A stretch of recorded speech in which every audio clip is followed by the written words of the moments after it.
This I found very interesting because this is the most influential rock bands. All I can say is I don't think that they're our age group because they were really off the mark as far as I'm concerned. I did a spreadsheet to put us all side by side so we can see what we did. If we went by the book and said, okay, this is what they said, we would not do that well. We would not have gotten scoring points for any of this. But I'm going to talk about that, and I'm sure you have a few things to say about it as well.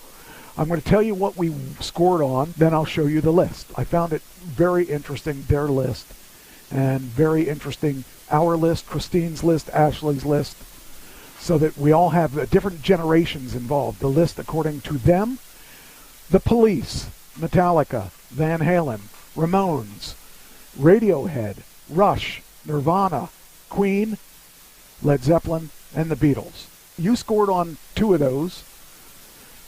I scored on 4 of those. Christine scored on 2 of those. Ashley scored on 2 of those. Now, you did 2 lists, Doug's list and what you thought they were going to do. And the only 2 that you won on were Led Zeppelin and the Beatles. But as far as their list goes, the Police I could see different from everybody else did the reggae thing. And Metallica, I kind of see theirs, but I don't know if I would have put Metallica in the top of that. Van Halen, I totally agree. Eddie did so many things that everybody tried to copy him. Ramones, I guess I could understand it because it was the beginning of punk. Radiohead, I don't see the reason for Radiohead. Rush, I could understand. Nirvana, he did change the grunge scene. Queen, yeah. Led Zeppelin, definitely. The Beatles, without a doubt. I could agree with those. With the 4 that I chose that matched, I definitely say that that's true. I also put some extras on there that we didn't talk about. You did some interesting ones. We both agreed on Leonard Skinner. How could you not have Leonard Skinner? They were so influential to so many different bands. I don't know why they didn't pick them. I would have picked them over Radiohead. Eric Clapton I put in there because Cream, all the different bands he played in, he should have been in that. I put Def Leppard because they really changed a generation. They put rap with rock. They were the first to do that. AC/DC. How could you not put AC/DC? They're still out there today touring. How could they not put the Rolling Stones? You put the Beatles, you got to put the Rolling Stones, unless you think they're the same band. I mean, Mick Jagger's still out there touring today. My acting coach has seen him 3 times in the past 2 months. He's got a lot of money. And he sees them up close. He showed me on his phone. He's right up on top of them, basically. He's buying really good tickets. I gotta be hanging out with him. U2, I didn't think of U2 when I did mine. I probably might have thought of U2. They have a conscience. They were the conscience of a whole generation. And the sound was unique. And they were a 3-piece band, or are a 3-piece band. They absolutely should have gotten a slot in there. How could you miss the Dead? Did you like the Dead in there? That's the next one I'm going to talk about. Okay. But U2 should have definitely been on that list. In my eyes, that's a big overlook, especially since they came out in the 80s for us, I think. I'm pretty sure around, if nothing else, it was the late 70s, 80s. But they should have been on that list without a doubt. You had Grateful Dead. So did Christine had Grateful Dead too, I think. Yes, she did too. How could you not have Grateful Dead? I don't like the Grateful Dead, but correct. I don't like them either, but they changed music. Yes, and how many people followed their bands and cars and follow them all over the country? That's influential. You can't deny that. Jimi Hendrix, you had them on there. I didn't think of them, but he revolutionized guitar playing, and he was a lefty. Yes, and I don't think I know of anybody else that set their guitar on fire on stage either. And he was revolutionary. And you had Pink Floyd. I didn't put them on. When I saw your list, I said, "Oh, I should have put Pink Floyd on my list," because that's one that. How could you not? The Wall was so revolutionary that Pink Floyd broke out and had been around forever before that, and people didn't know who they were till that album. And yet, Animals is one of my favorite albums. Wish You Were Here is one of my favorite albums. Dark Side of the Moon. Those were great. Well, that's what introduced me. Dark Side of the Moon introduced me to Floyd, and I was hooked. Yeah. Ever after. And it's because they were concept albums too. Yes. And I had never heard of a concept album until then. You don't see Van Halen doing concept albums. They just did loud albums, and it was really good. And anyone that can change the way someone plays, the way that he would tap that guitar, the way he would play that guitar, that was things like Jimi Hendrix did the same thing. It's the way he played guitar. You also put Buddy Holly. I hadn't thought back that far. And I thought, oh, yeah, Buddy Holly, yeah. But he changed music. Yes. And your next one changed music, and he was one of my biggest influences, and I didn't put him on, and I should have. Elvis. He was the guy that brought Hollywood and music together, and Dying on the Toilet he was cool. Yeah. Well, Elvis was the classic Jagger. Yes. The way he moved, the way he enticed women. Yes. And he was a big political thing because he went to war. He went to war. A lot of people would not have done that. Then you had your personal favorites, the Beatles, Led Zeppelin, which were 2 hits, Pink Floyd, Leonard Skinner, Allman Brothers. That one, on the line of Leonard Skinner, Allman Brothers did the same growth in that a lot of their songs were covered by other bands. Yes. Dreams I'll Never See. If you ever heard Dreams I'll Never See by them and Dreams I'll Never See by Molly Hatchet, 2 totally different songs, but it's the same song. And I like both versions. Yes. And it's really strange that they would be that different, but yet I like both versions. Joe Bonamassa, who's that? I don't know who he is. He is a progressive blues rock guy. He's a great guitarist. So he's short of Prince, but he's a great guitarist. Okay. And he's influential to me because he opened up. You'll see Kenny Wayne Shepherd and Stevie Ray Vaughan. That's the core of blues rock. Okay. Well, I've heard Kenny Wayne Shepherd. In fact, a lot of the times, bands I've been in, like Black is Blue, or Blue is Black. Blue is, yeah, that's it. Yeah. Doobie Brothers, that another one. Everyone knows their song. Michael McDonald, yeah. Yeah, it's Michael McDonald. He got a classic voice and beautiful songwriting and stuff like that. And it's hard to narrow it down to 10. Stevie Ray Vaughan, I agree with you. I did a couple of his songs. They are not hard. They're not easy songs to do. He was such a genius in what he did.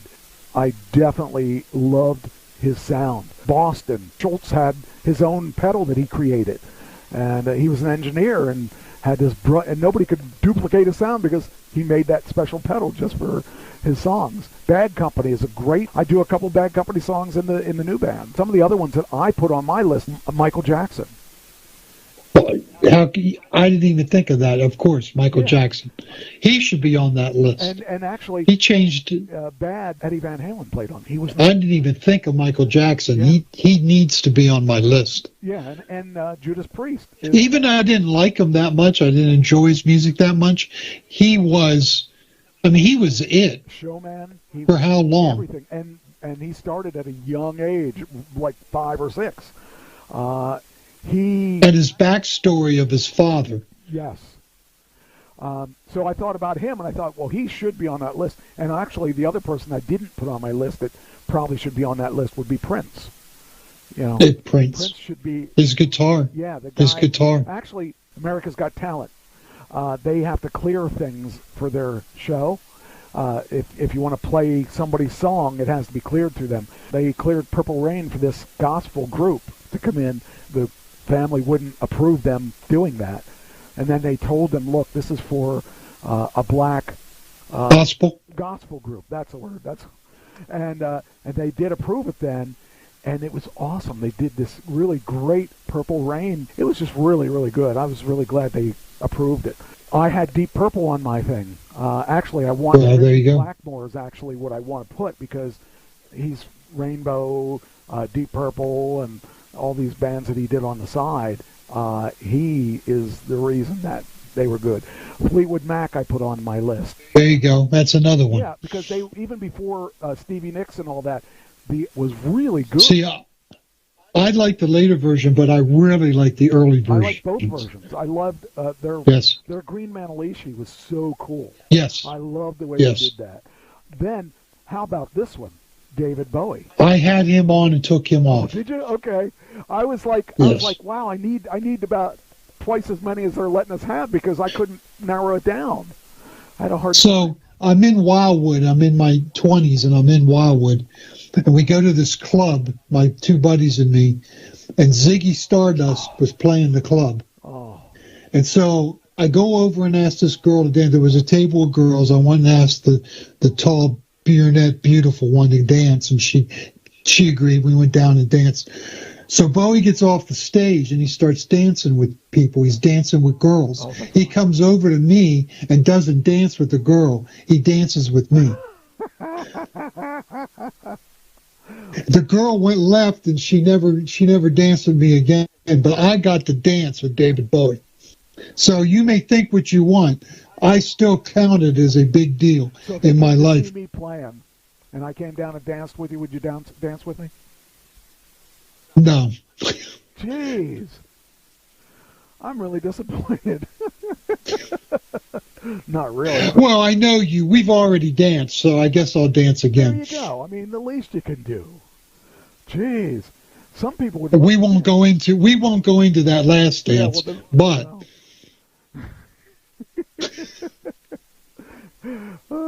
Here comes the sun. Roberts Valley Road, that's it.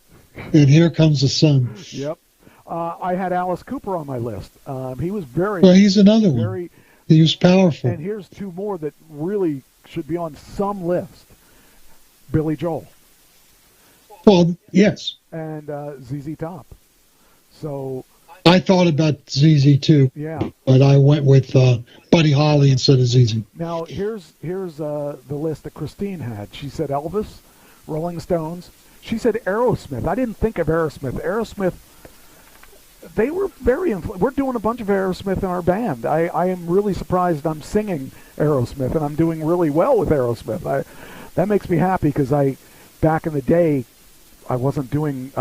back in the early days... Oh, that's what that is. Okay. Back in the day, I couldn't do Aerosmith because he's just got a high voice. And like I'm doing a lot of stuff I couldn't do when I was younger. Leonard Skinner, she has Eagles on her list, which should be on there. She has Pink Floyd. She has The Who. I did have The Who on my list. She had Queen, which Queen should definitely be on that list. Grateful Dead and Beatles. But she also threw three ones in there that one of them I didn't expect. Pink. I said, Pink? Did you mean Pink Floyd? She said, no, Pink.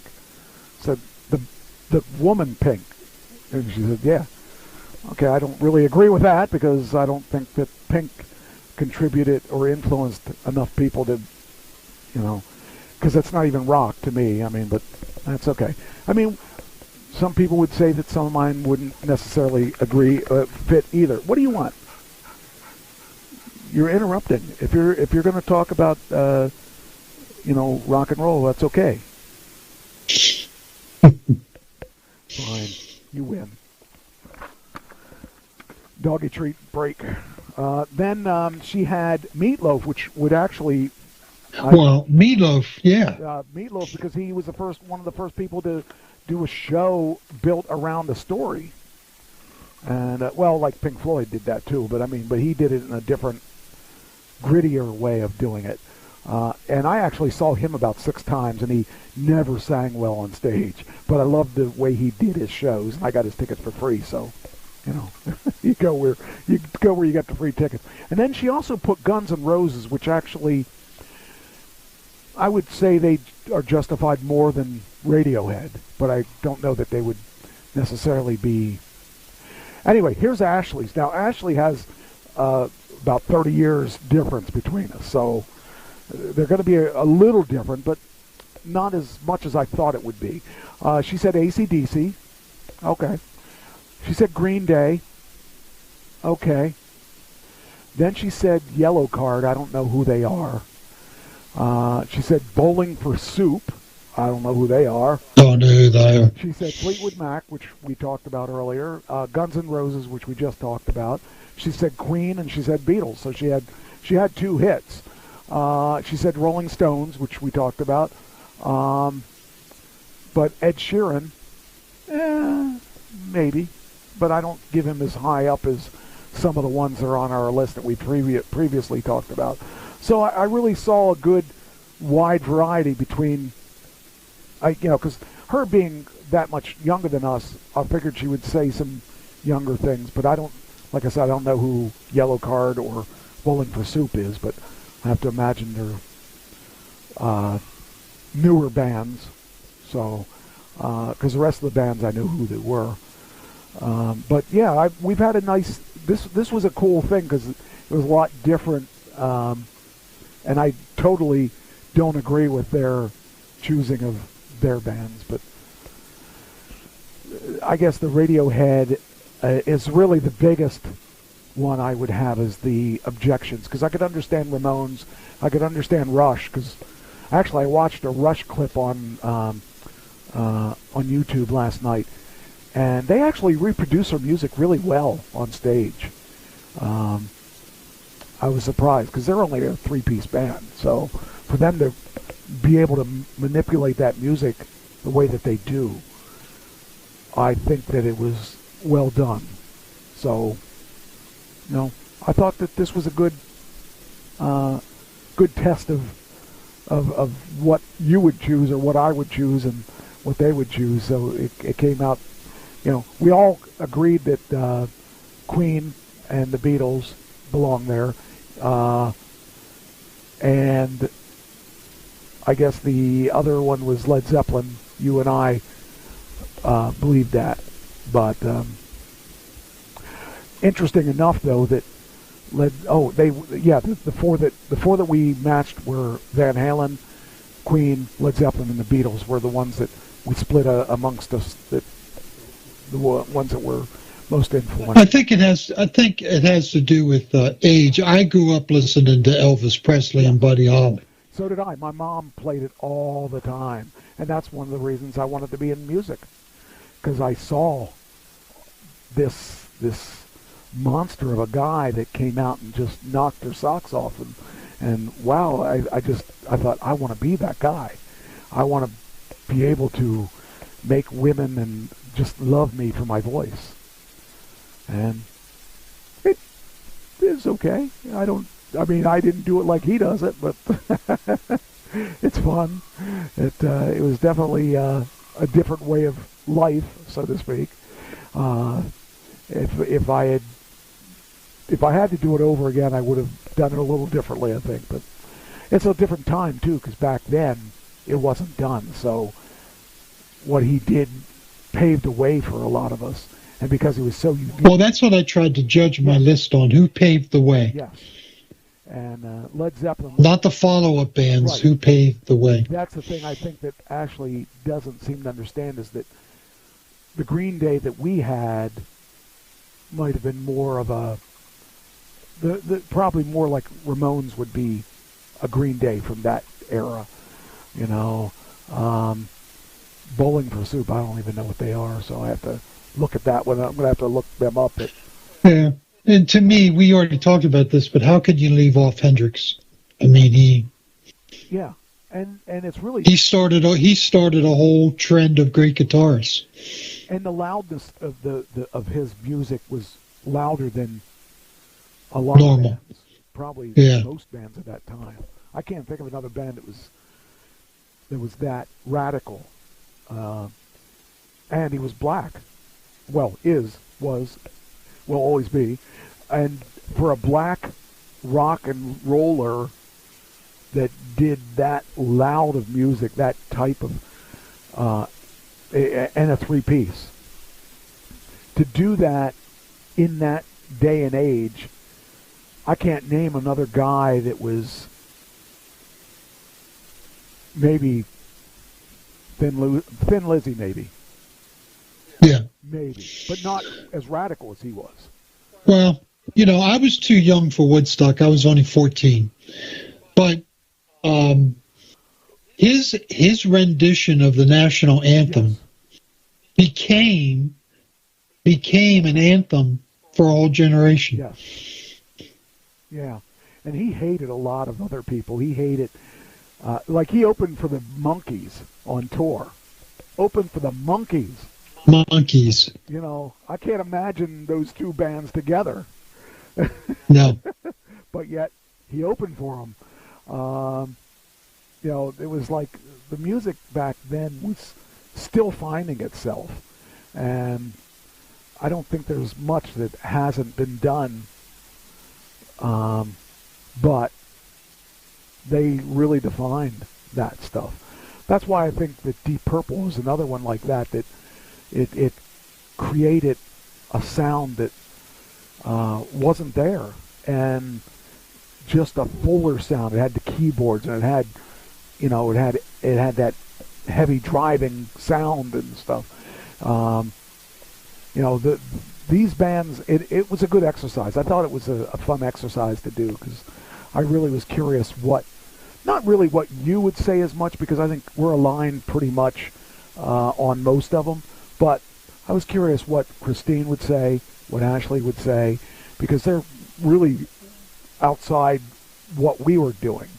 And it's always interesting to listen to a woman's view on rock music versus ours, because we're going to be into an edgier stuff. Yes. And so I was surprised that she said Aerosmith, though. I was really kind of... Yeah, that's a little out of character for most women. Yeah, I think it's because I do Aerosmith in my band. I think that probably brings it up for her.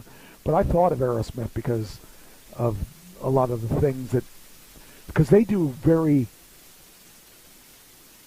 It's funny, when I told my old friend Rich about doing Aerosmith, he said, wow, that's some intricate stuff. And I didn't think about it because I don't play anything. I just sing it. But a lot of the songs they do are not straightforward songs. Like, a lot of the songs like The Who did, it's repetitious stuff. It's real simple and repetitious. But when you talk about Aerosmith, there's a lot of intricate things that they do between their songs. And well, you have to be a fine musician to be able to duplicate Aerosmith. Yeah, and the team I got is actually, they do it really well. I'm not patting myself on the back for that. I'm patting them on the back because they really do it well. And I never even thought about it till he said it, and I thought, oh wow, yeah, really it is. Because like they don't do your basic verse, chorus, verse, chorus, verse, chorus. They might do a long intro, and then a verse, and a verse, and a chorus, and a lead, and they don't do things in the way that is structurally... Normally it's structured. It's interesting because I never really thought about it until he said something about it, and I thought, oh, that lead does have a little kind of weird thing, little things that in that lead that's different from their other leads, and it just kind of, I never really thought about it, but it's true. And that's the way Deep Purple is too. Deep Purple puts in these little things in there, and Led Zeppelin is very much like that. So it's kind of funny to think about where the structure of the song goes and how it ends up the way that it does. So, yeah, I've learned, even in my old age, things like that. So, Mike, two things. Allman Brothers Band was the first, or not the first, but the greatest jam band. Yeah. It started the whole genre of jam bands. Yeah. That's why I had him on my personal list. But Joe Bonamassa, Yeah. listen to Just Got Paid by ZZ Top. Yeah. Listen to his rendition of that. Okay. I'm going to look him up because I never heard of him. Oh, I saw his name before one other time. He's a niche guy. I mean, blues rock is a niche. Yes. And I find it in my older age, I appreciate the blues rockers more than I used to. When I was younger, actually 40 years ago, all the guys were playing blues rock. And that's how I heard of Kenny Wayne Shepherd. That's where I heard of Stevie Ray Vaughan. But I was like, it's okay. I like Van Halen. I was like, I want Def Leppard. But as I get older I'm realizing that there's a lot more to the blues rock. And actually, when Ken and I used to do a couple Stevie Ray Vaughan stuff, I found it really hard to sing his stuff because of the feeling in the stuff. It wasn't a straight 4 count. And actually, the problem I have with doing ZZ Top is when you do yeah, yeah, that doesn't come in at the same time every time he does it. Comes in at, like I'm counting it out and I'm thinking, all right, that comes in on a 3 count. Why a 3 count? Why wouldn't it be a 2 count or a 1 count? Or, it's like, now I got to do it right because these guys are like, if I do it wrong, the guitar player gets all weird about it, and I'm thinking, like, how do I do this that it's right? Because it's not on a exact count. It's over sort of a period of time that he does it, and it's not the same every time. Yeah, that's the way it is with him, and that's the way it is with Stevie Ray Vaughan. That's the way it is with Thorogood. All those guys that do those blues things, and it's interesting to hear, the appreciation for what they do. I appreciate it more now that I'm stuck doing it than when I just listened to it and didn't have to worry about it. So listen to him this week. I'd love to hear your okay. What you think. I just love his music. Is he like in his 40s? Okay. I'll have to do some checking him out because. So when you go to see him, the crowd is drinking wine, not beer. Okay. Do you get what I mean? Yeah. Yeah. It's a different crowd. But it's cool that it all comes together with the music brings people together. Yeah. But now I was going to put a band called White Cross in, but White Cross is a Christian rock band. Okay. And it doesn't translate well into secular music. But I was just going to put them on because they're a whole genre to themselves. Right. Yeah. Yeah. Well, those kind of bands are interesting to me because when you build a following, and your people really, really love you, they will fight tooth and nail for you. So it's kind of interesting to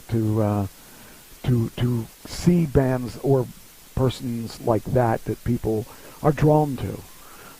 Yeah. Yeah, it's interesting stuff. I kind of, and I'm a little more open than I used to be. Back in the old days, there were bands I liked and there were bands that I didn't care for, and you weren't going to change my opinion about them, But now I'm a little more open to it because, like for instance, I'm doing that stupid. Who does that? Georgia Satellite song, "No Huggy, No Kissy." I hate that song so much. And I did get them to drop. What song was that? It had something to do. It brought up Satan and all that stuff. I don't sing about stuff like that. I don't want to be associated with songs that, like, I wouldn't sing "Running with the Devil," even though I love Van Halen. Right. I'm not going to sing that. Just not anything that I don't want to do. Political songs. Don't want to do religious related, whether it's pro or con songs. I just don't want to get that rap around me. I sing about, I write songs about, I just finished, just wrote a song. It's not finished yet. It's about, it's talking about not living in the past. You don't live in the future. We only have today. Yeah. And that's what that's the chorus basically. Because I just started thinking about Ken not being with me anymore, and how we had these big dreams that we were going to take this to the top, and you can plan for the future, but you can't live for the future. You can only plan for the future, and we only really have today, and that's why you got to make the best of today. You got to enjoy the moment because you may not have a moment tomorrow.